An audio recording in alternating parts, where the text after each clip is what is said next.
기도하고 말씀 듣도록 하겠습니다. 하나님, 오늘도 말씀으로 하루를 시작합니다. 하나님의 말씀을 사랑하는 우리 모든 사랑하는 성도님들의 삶 가운데 말씀이 주는 은혜와 말씀이 공급하는 능력으로 이 땅을 사랑하게 부족함이 없도록 함께하여 주시기를 기도합니다. 지금은 주의 말씀을 듣게 있습니다. 말씀을 전하는 사람과 듣는 모든 사람에게 하나님의 은혜가 충만하게 임하기를 원하며 우리를 구원하신 우리 주 예수 그리스도의 이름으로 기도하였습니다. 아멘. 같이 하나님의 말씀 보도록 하겠습니다. 같이 읽을 하나님의 말씀은 신약성경 264페이지입니다. 신약성경 264페이지 고린도전서 2장 12절 말씀 보도록 하겠습니다. 고린도전서 2장 12절 말씀입니다.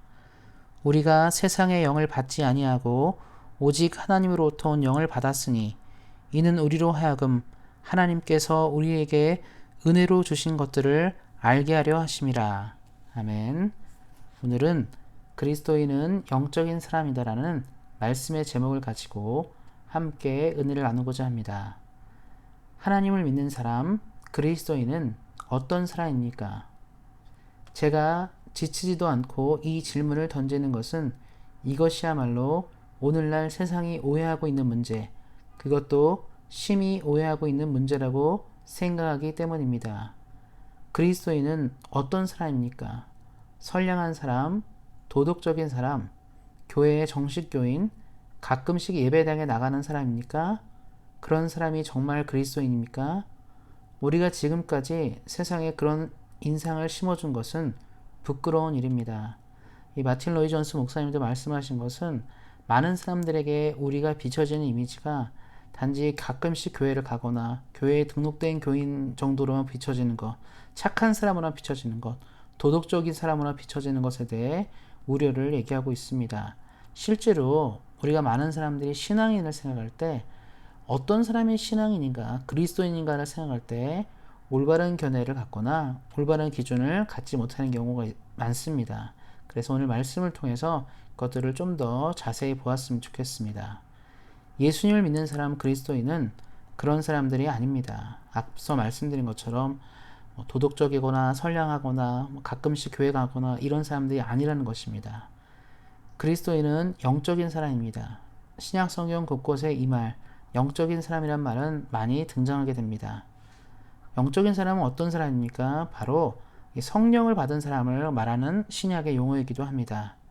그리스도인은 비그리스도인과 완전히 다른 사람들입니다.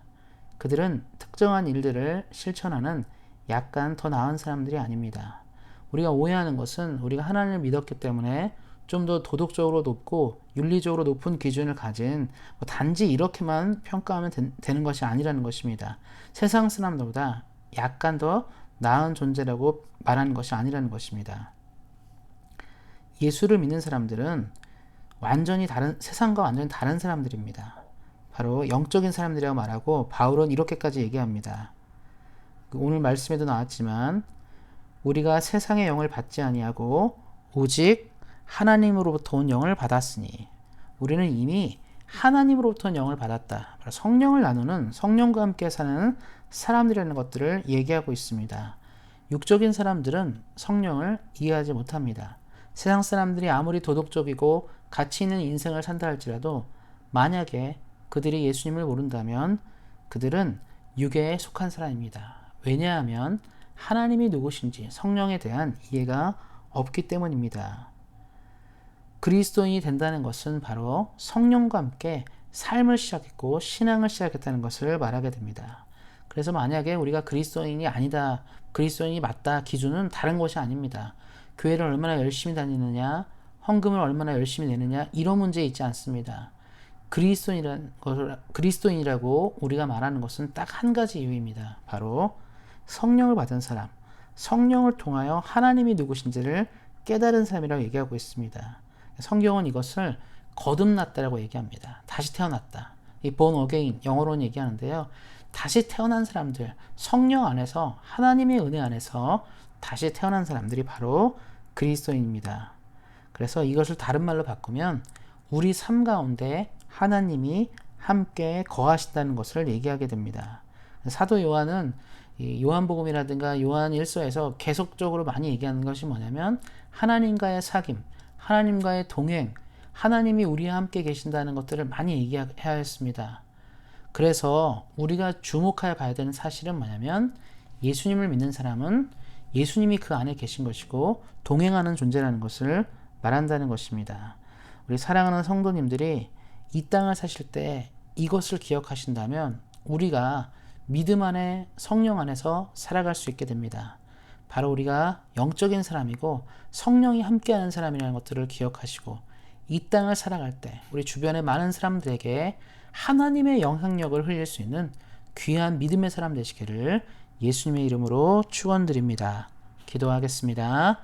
하나님 감사합니다. 오늘도 하나님과 함께 말씀을 나누었습니다. 우리가 말씀을 통해 만나는 것처럼 예수님을 믿는 사람은 영적인 존재입니다. 바로 하나님의 성령이 거하는 존재이며 하나님과 동행하는 사람들입니다. 우리가 이것들을 기억하시고 이 땅을 기억하게 하시고 이 땅을 살아갈 때 하나님의 말씀과 함께 승리하고 하나님과 동행하는 우리 사랑하는 모든 성도님들 되도록 함께 하시기를 기도합니다. 감사드리고 우리 주 예수 그리스도의 이름으로 기도하였습니다. 아멘. 우리 함께 기도 제목 나누고 기도하겠습니다. 우리 특별히 오늘은 토요일입니다. 오늘 기도하실 때 우리가 내일 드려지는 주일 예배를 위해서 같이 기도했으면 좋겠습니다. 예배를 통하여 우리가 하나님을 알아가고 하나님이 기뻐하는 바를 이뤄가는 우리 온세한 교회 될 수 있도록 기도해 주시기 바랍니다. 또 기도하실 때 코로나19의 문제가 주 안에서 해결될 수 있도록 좋은 치료제와 백신이 속히 개발될 수 있도록 기도해 주시고요. 특별히 또 기도하실 때 우리가 지금은 오프라인 예배를 드리지 못하고 있습니다. 오프라인 예배가 회복되고 본당에 모여서 우리 사랑하는 교우들과 함께 신앙생활하고 예배할 수 있는 시간들이 속히 돌아올 수 있도록 기도해 주시기 바랍니다. 영적 나태함에 빠지지 않도록 개인의 경건의 생활을 위해서도 기도하셨으면 좋겠습니다. 또 기도하실 때 우리가 서로를 위해 기도하였으면 좋겠습니다.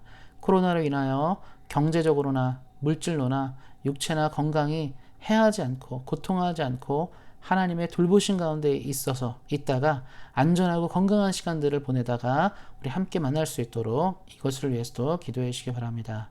또한 우리의 조국인 대한민국과 또 우리가 살고 있는 캐나다를 위해서도 기도해 주시고요.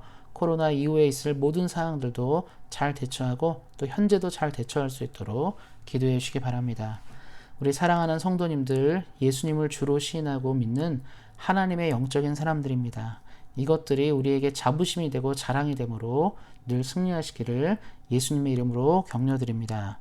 오늘도 주 안에서 말씀 안에서 승리하는 하루 되세요. 사랑합니다.